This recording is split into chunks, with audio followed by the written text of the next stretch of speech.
Bienvenue à l'enregistrement du culte prévu pour le 15e dimanche après la Trinité. Nous commençons avec l'introïte du jour. Déchargez-vous sur lui de tous vos soucis, car lui-même prend soin de vous. Si une maison n'est pas construite par l'Éternel, ceux qui la construisent travaillent inutilement. Si une ville n'est pas gardée par l'Éternel, celui qui la garde veille inutilement.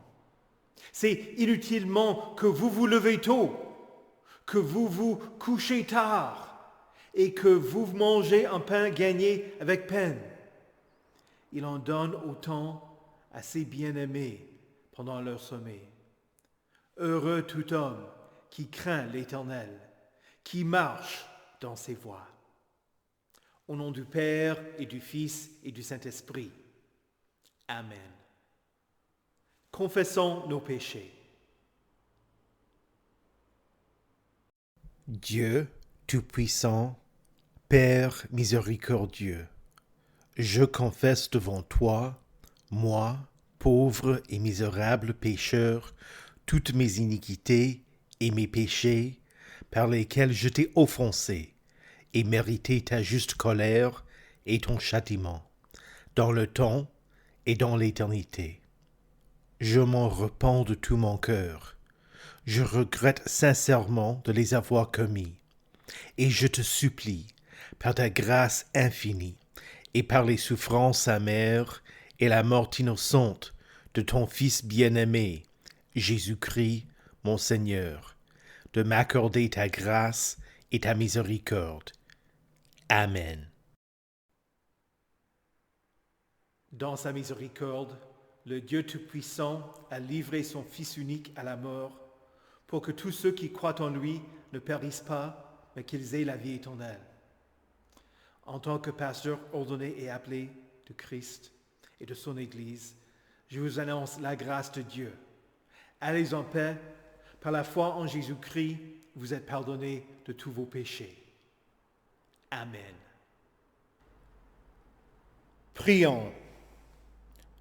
Ô Dieu, qui manifeste ta vertu toute puissante en usant surtout de miséricorde et de compassion, accorde-nous, dans ta miséricorde, une telle mesure de ta grâce que, courant dans la voie de tes commandements, nous puissions obtenir l'effet de tes promesses gratuites et être faits participants de ton trésor céleste. Par Jésus-Christ, ton Fils, notre Seigneur, qui vit et règne avec toi et le Saint-Esprit, un seul Dieu, maintenant et pour les siècles des siècles. Amen. La lecture de l'Ancien Testament pour ce 15e dimanche après la Trinité se trouve dans le livre des Proverbes au chapitre 25, les versets 6 à 22. Ne fais pas l'important devant le roi, ne prends pas la place des grands. En effet, il vaut mieux qu'on te dise « monte ici » et qu'on n'ait pas à t'abaisser devant le prince après que tes yeux l'ont vu. Ne sois pas pressé de t'engager dans un procès, de peur qu'à la fin tu ne saches que faire lorsque ton prochain te confondra. Défends ta cause contre ton prochain, mais ne révèle pas le secret d'un autre. En l'apprenant, il te couvrirait de honte et ta mauvaise réputation ne s'effacerait pas. Des pommes en or décorées d'argent. Voilà ce que sont les paroles dites à propos. Un agneau en or, un collier en or fin, voilà ce qu'est le reproche d'un sage pour l'oreille qui sait écouter. L'effet rafraîchissant de la neige un jour de moisson, voilà l'effet d'un messager fidèle pour celui qui l'envoie. Il réconforte son maître. Des nuages et du vent sans pluie, voilà ce qu'est l'homme qui se vante à tort de sa générosité. Par la patience, on peut persuader un dirigeant, et une langue douce peut briser toute résistance. Si tu trouves du miel, n'en mange pas trop. Tu risquerais d'être saturé et de le vomir. Mais rarement le pied chez ton prochain. Il risquerait d'être saturé et de te détester.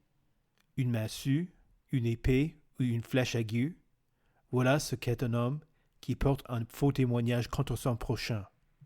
Une dent prête à se casser et un pied branlant, Voilà ce qu'est le jour de la détresse, la confiance placée dans un traître. Enlever un habit un jour de foi, verser du vinaigre sur du salpêtre, c'est entonner des chansons pour un cœur attristé.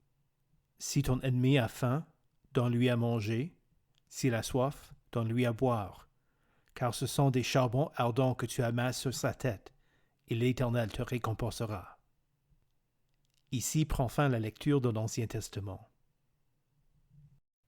La lecture de l'Épître se trouve dans la lettre de Saint Paul aux Romains, au chapitre 12, les versets 14 à 21. Bénissez ceux qui vous persécutent, bénissez et ne maudissez pas. Réjouissez-vous avec ceux qui se réjouissent, pleurez avec ceux qui pleurent. Vivez en plein accord les uns avec les autres. N'aspirez pas à ce qui est élevé, mais laissez-vous attirer par ce qui est humble. Ne vous prenez pas pour des sages. Ne rendez à personne le mal pour le mal. Recherchez ce qui est bien devant tous les hommes. Si cela est possible, dans la mesure où cela dépend de vous, soyez en paix avec tous les hommes. Ne vous vengez pas vous-même, bien-aimés, mais laissez agir la colère de Dieu, car il est écrit, « C'est à moi qu'appartient la vengeance. C'est moi qui donnerai à chacun ce qu'il mérite, dit le Seigneur. » Mais si ton ennemi a faim, donne-lui à manger. S'il a soif, donne-lui à boire, car en agissant ainsi, tu amasseras des charbons ardents sur sa tête. Ne te laisse pas vaincre par le mal, mais sois vainqueur du mal par le bien. Ici prend fin la lecture de l'Épître. Écoutez enfin avec attention et recueillement l'Évangile selon Luc au chapitre 14, les versets 1 à 14. Un jour de sabbat, Jésus était allé dans la maison de l'un des chefs des pharisiens pour prendre un repas, et les pharisiens l'observaient. Or, un homme rempli d'œdème se trouvait devant lui. Jésus prit la parole et dit aux professeurs de la loi et aux pharisiens, « Est-il permis ou non de faire une guérison le jour du sabbat ?» Ils gardèrent le silence. Alors Jésus toucha le malade, le guérit et le renvoya. Puis il leur dit, « Lequel de vous, si son fils ou son bœuf tombe dans un puits, ne l'en retire pas aussitôt, même le jour du sabbat ?» Ils furent incapables de répondre à cela. Il adressa ensuite une parabole aux invités, en voyant qu'ils choisissaient les meilleures places. Il leur dit, « Lorsque tu es invité par quelqu'un à des noces, ne te mets pas à la meilleure place, de peur qu'il n'ait pas parmi les invités une personne plus importante que toi, et que celui qui vous a invité, l'un et l'autre, ne vienne te dire, « Laisse-lui la place. » Tu aurais alors la honte d'aller occuper la dernière place. Mais lorsque tu es invité, va te mettre à la dernière place, afin qu'au moment où celui qui t'a invité arrive, il te dise « Mon ami, monte plus haut. » Alors tu seras honoré devant tous ceux qui seront à table avec toi. En effet, toute personne qui s'élève sera abaissée, et celle qui s'abaisse sera élevée. Il dit aussi à celui qui l'avait invité, « Lorsque tu organises un dîner ou un souper, n'invite pas tes amis, ni tes frères, ni tes parents, ni des voisins riches, de peur qu'ils ne t'invitent à leur tour pour te rendre l'appareil. Lorsque tu organises un festin, invite au contraire des pauvres, des estropiés, des boiteux, des aveugles, et tu seras heureux, car ils ne peuvent pas te rendre l'appareil. En effet, cela te sera rendu à la résurrection des justes. » Ici prend fin la lecture de l'Évangile. Heureux ceux qui écoutent la parole de Dieu et qui la gardent. Confessons notre foi. Je crois en Dieu, le Père Tout-Puissant, Créateur du ciel et de la terre. Je crois en Jésus-Christ, son Fils unique, notre Seigneur, qui a été conçu du Saint-Esprit et qui est né de la Vierge Marie. Il a souffert sous Ponce Pilate, il a été crucifié, il est mort, il a été enseveli, il est descendu aux enfers. Le troisième jour, il est ressuscité des morts, il est monté au ciel, il siège à la droite de Dieu, le Père Tout-Puissant, et il viendra de là pour juger les vivants et les morts. Je crois au Saint-Esprit, la Sainte Église universelle, la communion des saints, la rémission des péchés, la résurrection de la chair et la vie éternelle. Amen.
Prions.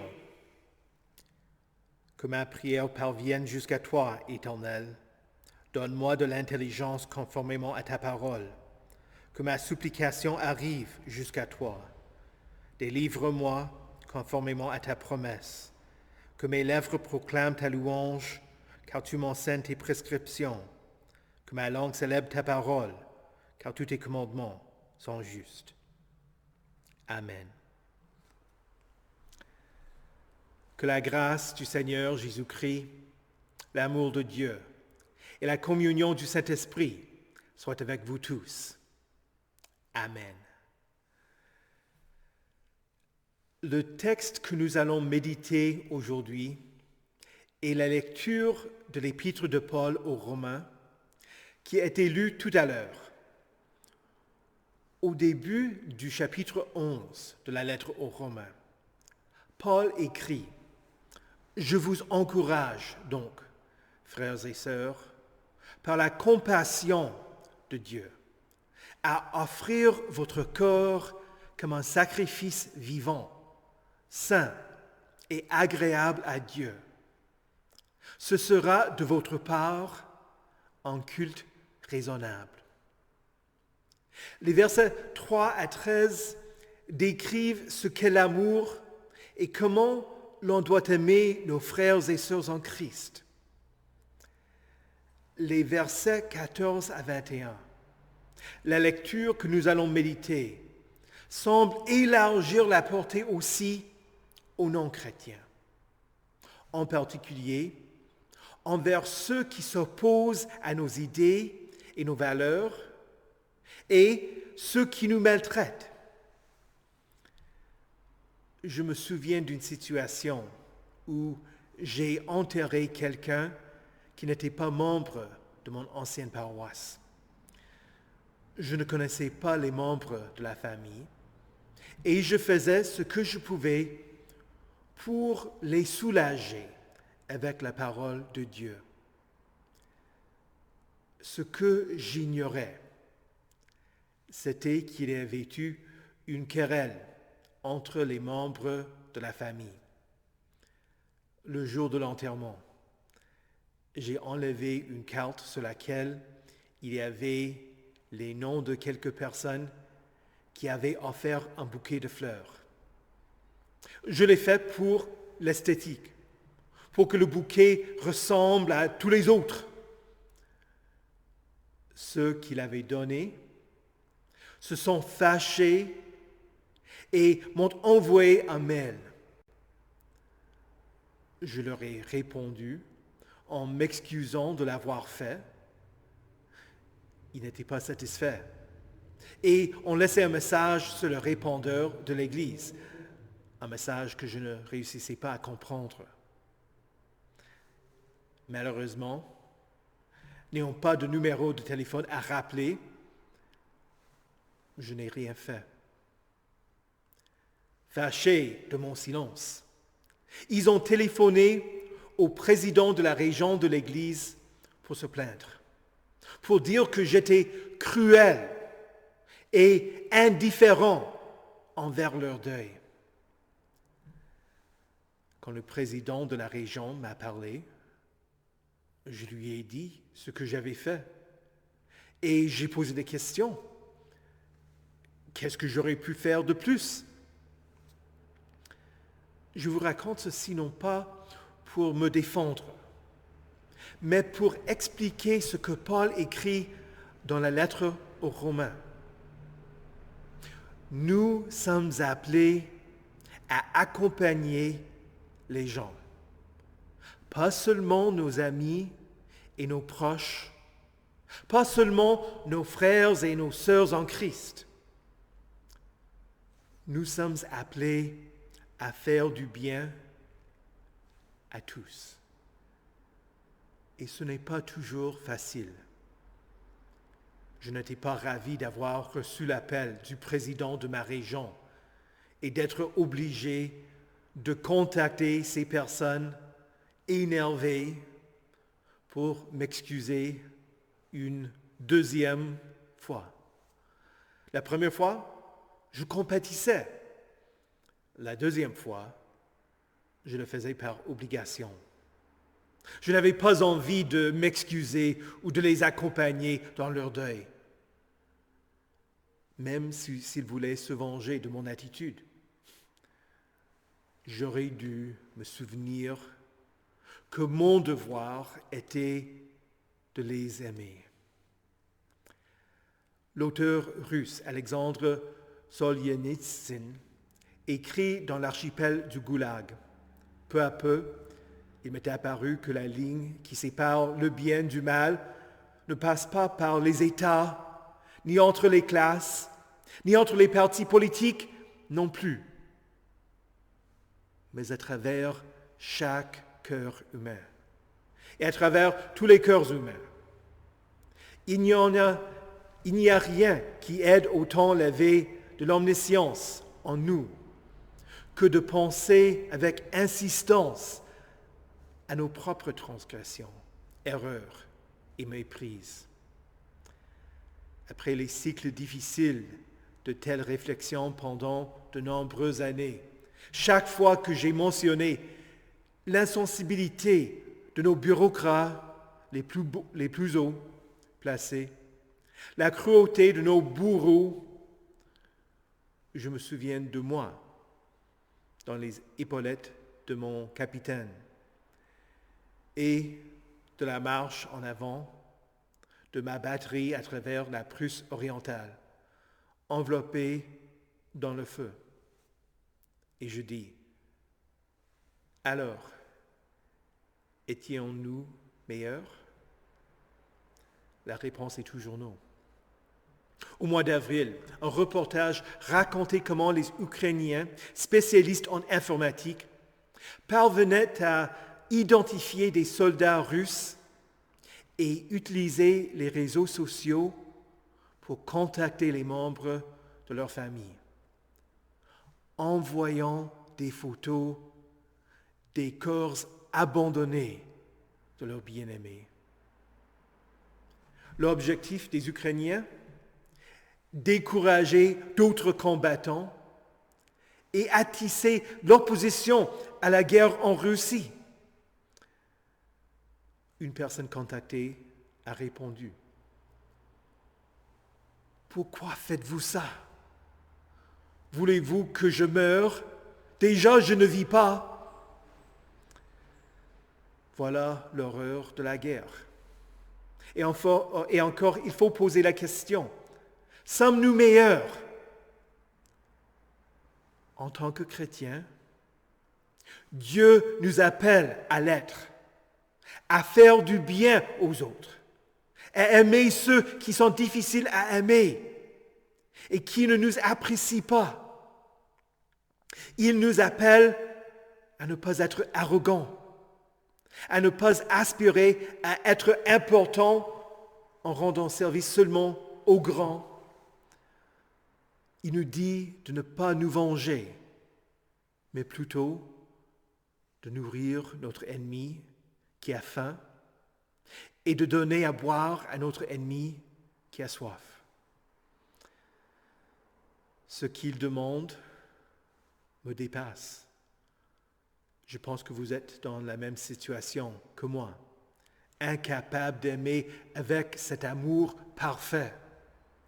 De même, qui entre nous peut facilement prier « Pardonne-nous nos offenses, comme nous pardonnons aussi à ceux qui nous ont offensés. » Comment puis-je prier cette demande, sachant que le pardon que je peux offrir est partiel et souvent conditionnel? Comment puis-je pardonner aux autres? Seulement à travers Jésus, qui m'a pardonné toutes mes fautes, qui m'a sauvé d'une éternité de punition pour mes péchés,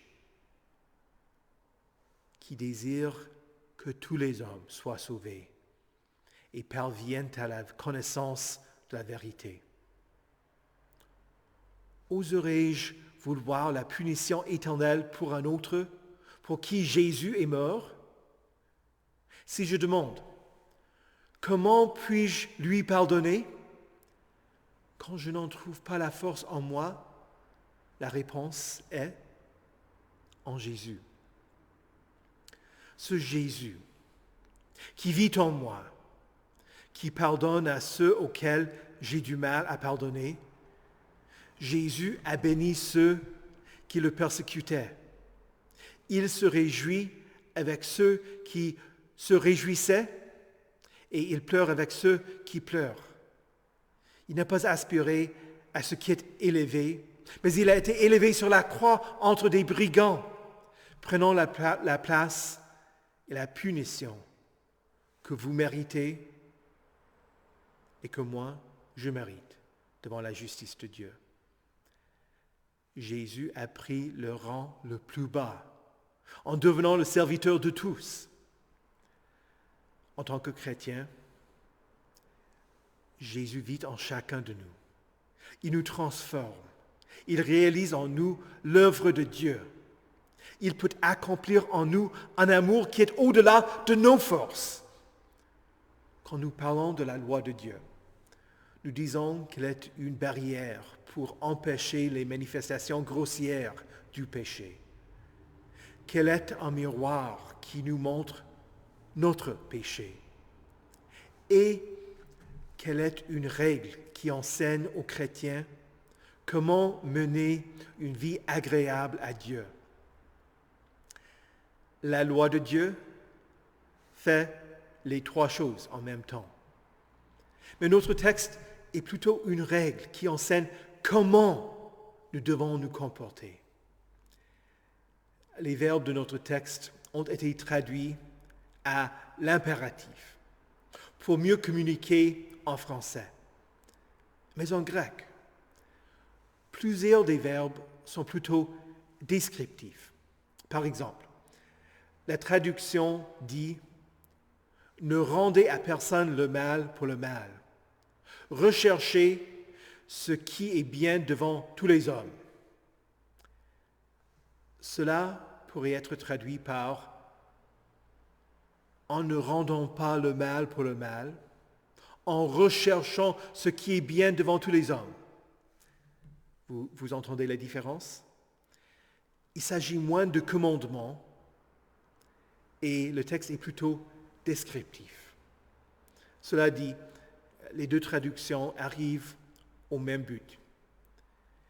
diriger notre attention depuis nous-mêmes et envers d'autres personnes, ayant pour eux un vrai amour. Quand on tient fermement à une idée et quand d'autres la rejettent et s'y opposent, il est difficile d'avoir un comportement exemplaire envers eux. La tentation, c'est de les voir comme étant l'ennemi, de ne pas les écouter, de ne pas leur parler. Et s'ils vous ont blessé, nous sommes tentés de faire de même. Mais ce n'est pas à ça que nous sommes appelés. Jésus nous appelle à aimer. Ce n'est pas aux chrétiens de se venger, mais la vengeance est à Dieu. C'est lui qui nous jugera tous. Abby Johnson, qui était employée par la plus grande pourvoyeuse d'avortements aux États-Unis, raconte qu'elle était souvent harcelée et que certains l'ont menacée, elle et sa famille. Ce qu'elle avait vécu des manifestants manquait de l'amour chrétien. Quand elle est devenue pro-vie, elle a lancé une organisation destinée à accompagner les employés qui ne veulent plus travailler chez ceux qui pratiquent l'avortement. Son organisation n'a pas pour intention de les menacer, mais de les aider à trouver d'autres emplois et de leur donner accès aux conseillers susceptibles d'aider ceux qui ont une mauvaise conscience. Paul écrit, « Qu'en donnant à manger et à boire à nos ennemis, nous amassons des charbons ardents sur leur tête. » Comment devons-nous comprendre cela? C'est qu'ils ne veulent pas que nous leur fassions du bien. Mais Jésus le veut.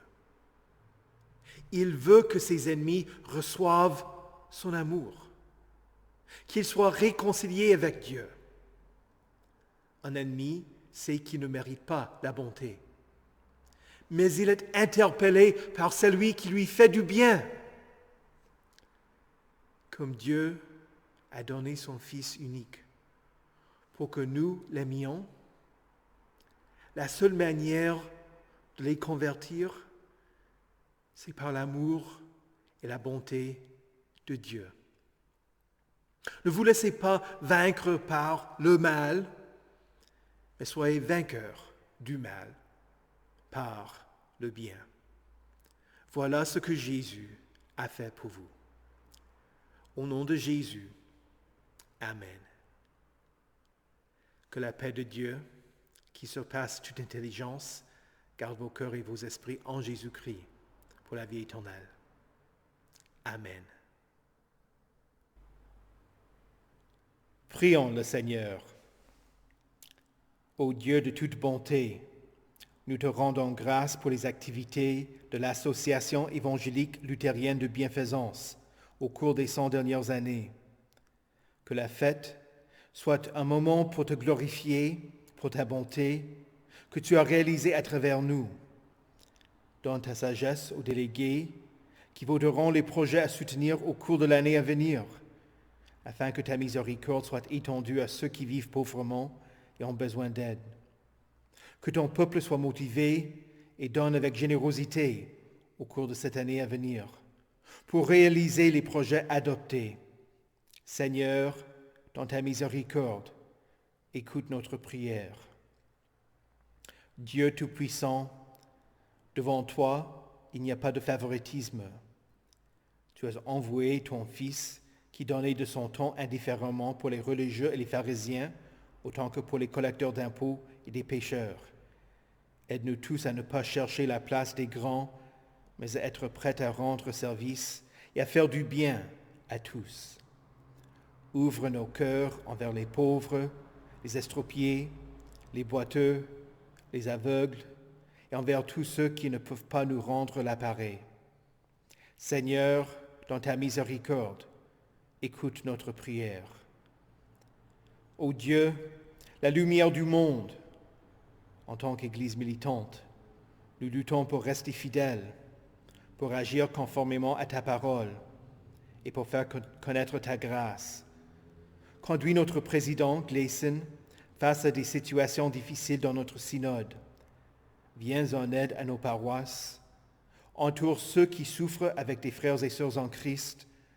Guide-nous tous jusqu'à ce que nous arrivions à notre repos céleste et appartenions à l'assemblée des saints qui te loueront et te glorifieront éternellement pour ton salut. Seigneur, dans ta miséricorde, écoute notre prière. Dieu de toute sagesse, à travers ta sainte parole, tu te révèles à nous. Nous prions pour les associations qui traduisent la Bible et la publient pour que les gens puissent l'apprendre dans leur langue maternelle. En particulier, nous prions pour les traducteurs luthériens de la Bible et en particulier pour le travail de Michael Kuhn. Nous prions également pour sa femme, pour ses enfants et pour Kayla Falkenholt qui enseignera et prendra soin des enfants au cours de l'année à venir. Seigneur, dans ta miséricorde, écoute notre prière. Nous nous remettons nous-mêmes entre tes mains, ainsi que tous ceux pour lesquels nous te prions, en mettant notre confiance en ta miséricorde, qui vient à nous à travers Jésus-Christ, ton Fils, notre Seigneur, qui vit et règne avec toi et le Saint-Esprit, un seul Dieu, pour les siècles des siècles. Amen. Notre Père, qui es aux cieux, que ton nom soit sanctifié, que ton règne vienne, que ta volonté soit faite sur la terre comme au ciel. Donne-nous aujourd'hui notre pain de ce jour. Pardonne-nous nos offenses, comme nous pardonnons aussi à ceux qui nous ont offensés. Et ne nous laisse pas entrer en tentation, mais délivre-nous du mal, car c'est à toi qu'appartiennent le règne, la puissance et la gloire, au siècle des siècles. Amen. Recevez la bénédiction de l'Éternel. Que le Seigneur vous bénisse et vous garde. Que le Seigneur fasse luire sa face sur vous et qu'il vous accorde sa grâce. Que le Seigneur tourne son visage vers vous et qu'il vous donne sa paix. Amen.